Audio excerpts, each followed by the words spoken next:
प्रिय दर्शकों नमस्कार। प्रिय दर्शकों ऋषि ज्योतिष में आपका स्वागत है।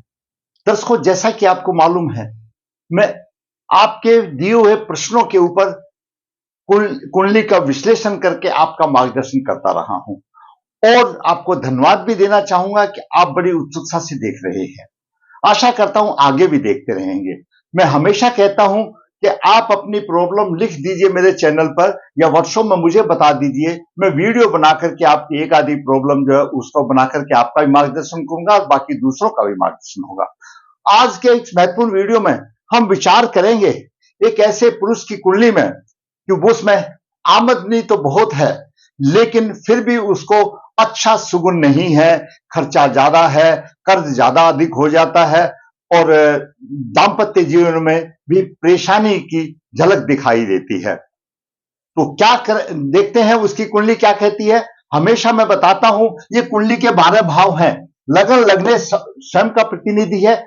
जिसकी कुंडली है द्वितीय भाव धन का, तृतीय पराक्रम का, चतुर्थ भाव माता भूमि मकान का, पंचम भाव शिक्षा संतान का, छठा भाव रोग शत्रु ऋण का, सप्तम भाव दैनिक व्यवसाय का और जीवन साथी का, अष्टम भाव आयु और कष्ट का, नवम भाव भाग्य का भाव है, धर्म का भाव है, दसम भाव शीर्ष के अंदर सम्मान ऊंचाइयों को प्राप्त करने का भाव है, एकादश भाव आमदनी का, सोसाइटी का और बड़े भाई का भाव है, इच्छा पूर्ति का भाव है और द्वादश भाव जहां धन का भाव है, विदेश का भी भाव है, खर्च का भी भाव है। ये एक मोटे तौर पर सबको आना चाहिए ताकि आप कुंडली को अच्छी तरह से समझ सकें।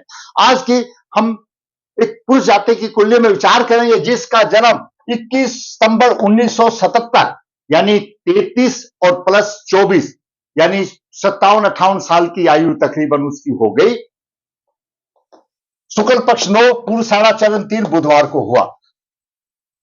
एक ग्रह कुंडली में ऐसा है, किसी भी कुंडली में भी वो हो सकता है, जो मिलने वाले सभी योगों होने के बावजूद भी, परिश्रम करने के बाद भी फिर भी प्रत्येक प्रकार की उन्नति में बाधक होता है। वह है बाधकेश ग्रह। तो आज हम आपको बाधकेश ग्रह के बारे में सबसे पहले बताएं, उसके बाद आपको कुंडली के बारे में बताएंगे क्या है बाधकेश ग्रह क्या है। दर्शकों हमारी जो 12 राशियां हैं 3 भावों में बटी हुई है, चर राशि, स्थिर राशि और द्विस्वभाव राशि। आज हम जो वर्णन करने जा रहे हैं वो मीन लगन की कुंडली है, द्विस्वभाव राशि है। द्विस्वभाव राशि कौन सी होती है? जिसका लगन मिथुन हो, कन्या हो, धनु हो और मीन लगन की राशियां वो द्विस्वभाव मानी जाती हैं। द्विस्वभाव में सप्तमेश बुध बाधकेश बनता है, लेकिन ऐसा नहीं है कि हर एक कुंडली में सप्तमेश बुध बाधकेश बन जाएगा। वह बुध या तो अष्टम स्थान में हो, अष्टमेश के नक्षत्र में हो और अष्टमेश के साथ युति हो तो वह बाधकेश बनेगा और कितने भी कुंडली में अच्छे योग हो वो उन्नति में बाधक होगा। यह होगा द्विस्वभाव राशि में। उसके बाद अगर हम देखते चल लगन हमारा मेष राशि, कर्क राशि, तुला राशि और मकर राशि से है। यहां पर होगी वो, यहां पर मेष हो सकती है, कर्क हो सकती है, तुला हो सकती है, मकर हो सकती है। इनमें 11वें भाव का स्वामी बाधकेश बनता है। उसके लिए भी वही कंडीशन है, वह ग्रह 11वें भाव का ग्रह अष्टम भाव में हो या अष्टमेश के नक्षत्र में हो या अष्टमेश के साथ प्रॉपर युति हो तो वह कितने भी अच्छे राजयोग होने दो उन्नति में बाधक होता है। उसके बाद आता है स्थिर लगन। स्थिर लगन कौन सा होता है? वृश्चिक राशि, सिंह राशि, वृश्चिक राशि, 11 राशि, जहां पर 2, 5, 8, 11 2, 5, 8, 11 यहां राशि होगी वो स्थिर लगन होगा। इसमें 9वें भाव का स्वामी बाधकेश बनता है। उसके लिए भी शर्त यही है, वह नवमेश या तो अष्टम भाव में हो या अष्टमेश के नक्षत्र में हो या अष्टमेश के साथ युति प्रॉपर युति बनाए तो वह बाधकेश बनता है। अगर ऐसा आपकी कुंडली में बनता है तो आपके कितने भी अच्छे राजयोग हो वह प्रत्येक प्रकार की उन्नति में बाधक होगा। तो मैंने आज आपको 12 राशियों में बाधकेश की स्थिति मैंने बता दी, बाधकेश की परिभाषा मैंने बता दी और किस तरह से बाधकेश बनता है। अभी विचार करते हैं उस पुरुष जाति की कुंडली में। जातक का जन्म 21 सितंबर 1977 शुक्ल पक्ष 9 पूर्वाषाढ़ चरण 3 बुधवार को हुआ। जन्म के समय मीन लगन उद्भव, मीन लगन के 26 डिग्री विराजमान है, वहीं पर केतु 22 डिग्री लेकर के विराजमान है। चतुर्थ भाव में लग्नेश गुरु 10 डिग्री 52 लेकर के विराजमान है, वहीं पर मंगल द्वितीय भाव का स्वामी है और भाग्य भाव का स्वामी 18 डिग्री 40 मिनट लेकर के विराजमान है। छठे भाव में शनि 1 डिग्री 42 मिनट लेकर के, वहीं पर शुक्र 5 डिग्री 40 मिनट और बुध सप्तमेश और चतुर्देश 17 डिग्री 4 मिनट लेकर के विराजमान है। सप्तम भाव में सूर्य 4 डिग्री 55 मिनट, राहु 22 डिग्री लेकर के विराजमान है और दसम भाव में चंद्रमा 22 डिग्री 16 मिनट लेकर के विराजमान है। शुक्ल पक्ष का चंद्रमा है, शुक्ल पक्ष का चंद्रमा है। यहीं से मैं सूक्ष्म रूप से बता दूं कि जब शुक्ल पक्ष का चंद्रमा अगर दसम भाव में हो गया तो वह अम्ला कीर्ति योग बन गया।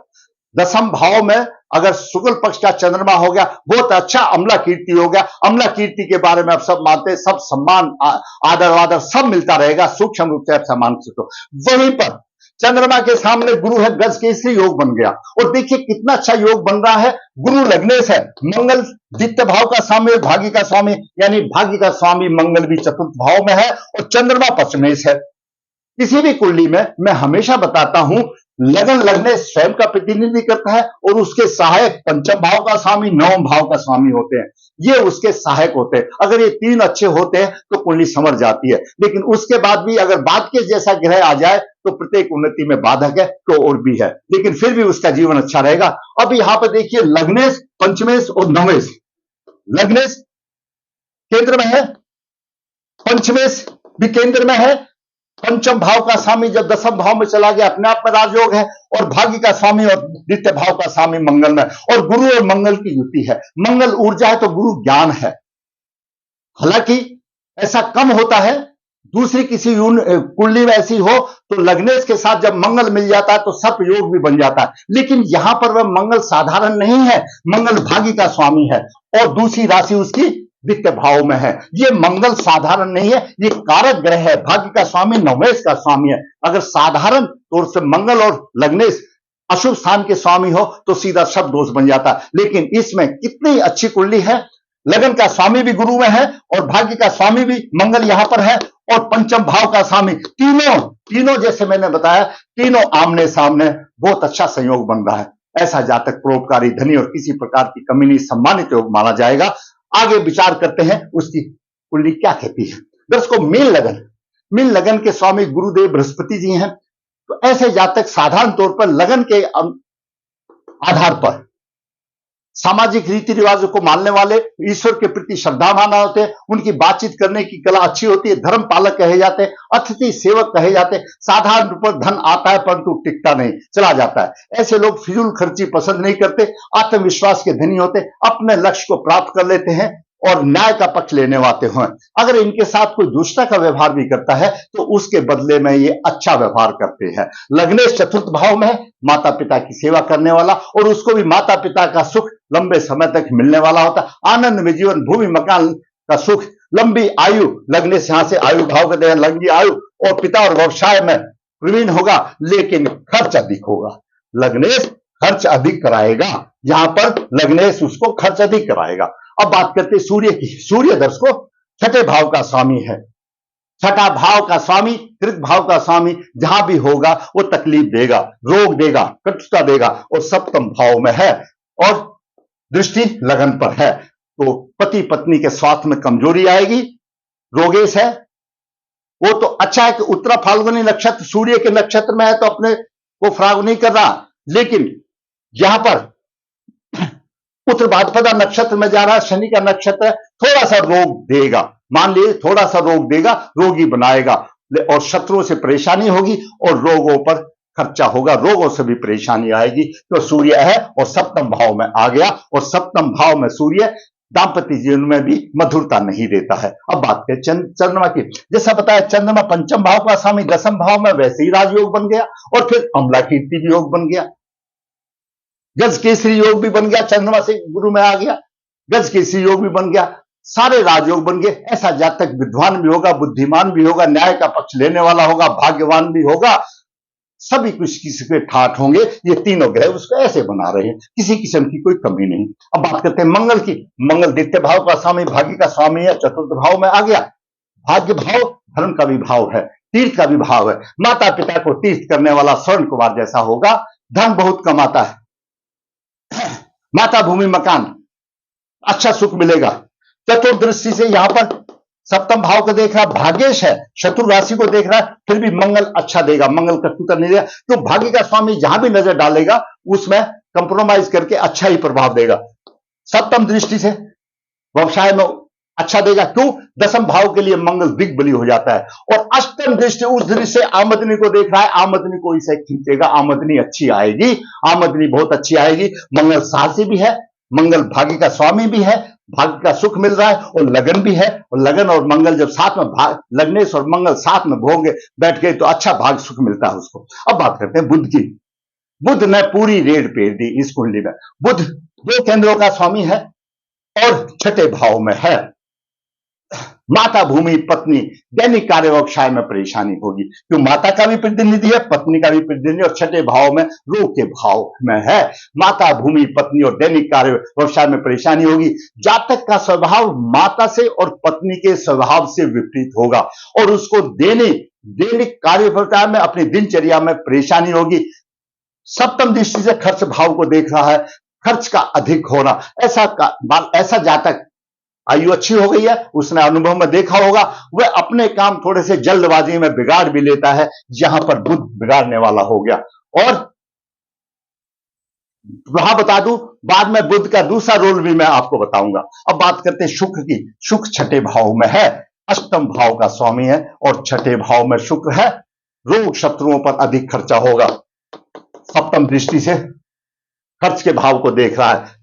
अष्टम भाव का स्वामी छठे में है, अष्टम भाव दीर्घकालीन योग है और छठा भाव भी रोग का शत्रु राशि में। सप्तम दृष्टि से द्वादश भाव को देख रहा है, जहां शुक्र देखेगा तो खर्चा अधिक करा देगा। द्वादश भाव में देख रहे, खर्चा अधिक होगा, रोगों पर खर्चा होगा, शत्रु पर खर्चा होगा, पराक्रम में कमी आ जाएगी। तो पराक्रम भाव का छठी, यहां पर शुक्र कमी आएगी। दूसरा ग्रह देगा तो एक अलग बात है। दाम्पत्य जीवन और दैनिक कार्य व्यवसाय में संघर्ष होगा जातक का। अब बात करते हैं शनि की।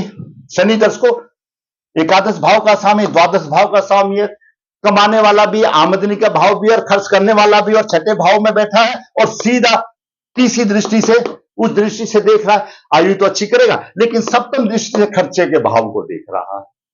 शत्रु पक्ष पर प्रभाव रहेगा, आयु तो अच्छी होगी और बीमारी में अधिक खर्च होगा। और दसम दृष्टि से अगर भाई बहन के सुख में कमी आएगी, पराक्रम में होगा। यहां पर शनि भी खूब दब के खर्चा कर रहा है, मजेदार खर्चा कर रहा है। आमदनी का स्वामी में, खर्च का स्वामी है, खूब अच्छा खर्च कर रहा है। वहां पर शुक्र भी अच्छा खर्च कर रहा है और बुध भी अच्छा खर्च कर रहा है और बीमारी पर अच्छा खर्च हो रहा है। और बुध दोनों का प्रतिनिधि है, माता का भी और स्त्री का भी प्रतिनिधि है। खर्च की कोई लिमिट नहीं है। अब बात करें राहु की। राहु सप्तम भाव में, स्त्री पक्ष में कुछ टच होगा, व्यवसाय में कठिनाई आएगी, कठिनाई के साथ विजय भी प्राप्ति होगी, क्योंकि कन्या राशि का है। गृहस्थी जीवन में थोड़े से संकट आएंगे और पंचम दृष्टि से लाभ भाव को देख रहा, अचानक लाभ क्या आएगी। और सप्तम दृष्टि दिन अस्थिर होगा, दिमाग को देख रहा है और पराक्रम की अधिकता होगी। बात करें केतु की। केतु किसी प्रकार की चोट आदि का रोग हो सकता है। पंचम दृष्टि संतान आदि में परेशानी होगी। सप्तम दृष्टि विवाह में देरी भी हो सकती है या दाम्पत्य सुख में कमी। और नवम भाव को देख रहा है वृश्चिक राशि में, भाग्य की कमी होगी। ये साधारण तौर पर मैंने आपको ग्रहों का बता दिया। अब हम आते हैं मूल पॉइंट पर अपने पर। यहां पर गुरु और मंगल की युति साधारण नहीं है। गुरु लग्नेश है और मंगल भाग्येश है और चंद्रमा पंचमेश है। तीनों आमने सामने केंद्र में बैठ गए, किसी चीज की कोई कमी नहीं, सारे राजयोग यहीं इकट्ठे हो गए जातक के। लेकिन एक ग्रह ऐसा आ गया, उन सारे राजयोगों का सफाया हो गया। वो कौन सा ग्रह है? द्विज स्वभाव लगन में बाद के सप्तमेश बुध होता है। द्विज स्वभाव लगन है और इसमें बाद के सप्तमेश बुध होता है। बुध की शर्त वही है, या तो अष्टम भाव में हो, या अष्टमेश के साथ हो, या अष्टमेश के नक्षत्र में हो। दर्शकों यहीं पर कुंडली का समीकरण बिगड़ता है और ध्यान से सुनने की वाली बात है। बाद के इसकी बुध पूर्व फाल्गुनी नक्षत्र में है। पूर्व फाल्गुनी नक्षत्र के स्वामी शुक्र है और शुक्र अष्टम भाव का स्वामी है।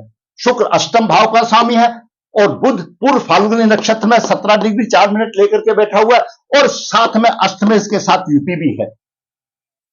एकदम पूरा परफेक्ट बाद के इस ग्रह बन गया। अष्टमेश के साथ युति भी और उसके अष्टमेश के नक्षत्र में भी और खर्च के भाव में आ गया और पत्नी का प्रतिनिधि कर रहा है। पत्नी के द्वारा रोगों से दीजिए, पत्नी के साथ शांति नहीं। और ये 3 ग्रह यहां पर ऐसे आ गए जिसमें कि बुध प्रबल ग्रह है, बाद के आ गया। उस जातक की पूरी कमाई को, पूरी उन्नति को चौपट कर देगा, सिर्फ काम चलेगा हैंड टू माइट। इतने अच्छे योग साधारण तौर पर कुंडली में मिलते नहीं। गज केसरी योग, अमला कीर्ति योग, सारे सब कुछ है, भाग और लग्नेश की युति, और इससे अच्छा कुंडली में होगा क्या। लेकिन पूर्व जन्म के कर्मों का फल, जहां पर सप्तमें बाद केस में फंस गया, बाद केस ग्रह बन गया और पूरा चौपट हो गया। यहां पर दिक्कत आ गई। ये ग्रह शनि और शुक्र तीनों छठे भाव में, छठे भाव ऋण का भाव है, जहां से ऋण से लेकर के खर्चा कर देना, जहां तक कितना कमाता कमाई नहीं होते, ऋण बढ़ता चला जाता है, ऋण बढ़ता चला जाता है, और बाद में इस तरह से बैठ जाता है जैसे 6 महीने का भूसा टमाटर होगा, करेगा तो करेगा क्या। कालसर्प दोष है, लगन में केतु है और सप्तम भाव में राहु है, कालसर्प योग बन रहा है। ये कालसर्प योग अनंत नामक कालसर्प योग बन रहा है। इस कालसर्प के प्रभाव से गृहस्थ में परेशानी और व्यवसाय में परेशानी की बात बनती है। कालसर्प दोष निवारण करना चाहिए। कालसर्प अपने आप में एक पितृदोष है। उसके बाद केस है, बुध का उपाय करना चाहिए, शुक्र का उपाय करना चाहिए। आज मैं आपको इसका उपाय सबसे अच्छा बता देता हूं, लगन से करना, मेहनत से करना। बुधवार को गाय की सेवा करना, हरा चारा खिलाना। गाय की सेवा करने से आपका शुक्र भी ठीक होगा और बुध को खिलाने से आपका बुध भी ठीक होगा, और बाद केस भी धीरे धीरे आपको परेशानियों से खत्म करता जाएगा।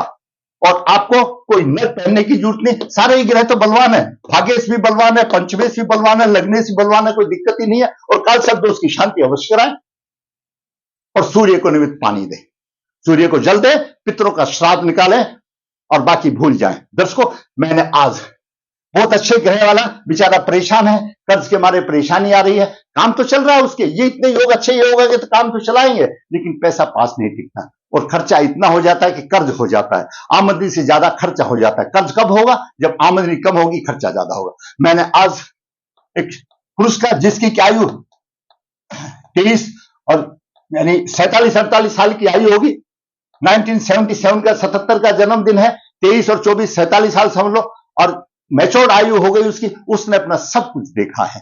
दर्शकों, मैंने अपने ज्ञान से, शास्त्रों के अनुसार, अपने अनुभव के अनुसार मैंने इस जातक की कुंडली का विश्लेषण करके आपका मार्गदर्शन किया। अब आप समझते हैं, आपको कुछ ज्ञान की वृद्धि होती है या उस व्यक्ति को इंडिविजुअल वृद्धि होती है तो जरूर कमेंट में लिखिए। अगर उसकी वृद्धि नहीं होती है, आप खराब भी लगता है तो भी कमेंट में लिखिए, कोई दिक्कत नहीं है, लेकिन लिखिए। आपके कमेंट्स मेरे ज्ञान वृद्धि में सहायक होते हैं। आपका लिखा हुआ कमेंट्स मेरे ज्ञान को और बढ़ाता है। मैं फिर कहूंगा, वीडियो को शेयर करें, लाइक करें, और जिसे मेरा चैनल सब्सक्राइब नहीं है सब्सक्राइब करें, दोस्तों को भेजें ताकि उनका भी मार्गदर्शन हो। मैं हमेशा कहता हूं, ऋषि ज्योति नर्मदा जी के तट के नजदीक यहाँ पर काल सर्प दोष की पूजा की जाती है। हाथ से पत्रिका लिखी जाती है, जो इच्छुक का संपर्क कर सकता है। यहाँ पर कन्या के लिए गुण मिलान बिना किसी शुल्क आपकी आसान करने के लिए भेजा जाता है। जरूरत है ऋषि ज्योतिष से संपर्क करने के लिए। ऋषि ज्योतिष आपके दी हुई प्रॉब्लम पर कुंडली बना करके, वास्तविक कुंडली का विश्लेषण करके, शास्त्रों के अनुसार, अनुभव के अनुसार, ज्ञान के अनुसार आपका मार्गदर्शन करता है। अगर आपको अच्छा लगा है तो मेरा वीडियो आप लाइक करें, शेयर करें, और जिसने चैनल सब्सक्राइब नहीं है सब्सक्राइब करें, ताकि भाई मेरा भी मनोबल ऊंचा हो। मैं इतनी मेहनत करके आपका मार्गदर्शन कर रहा हूं तो मेरे चैनल की ग्रोथ होनी चाहिए। धन्यवाद।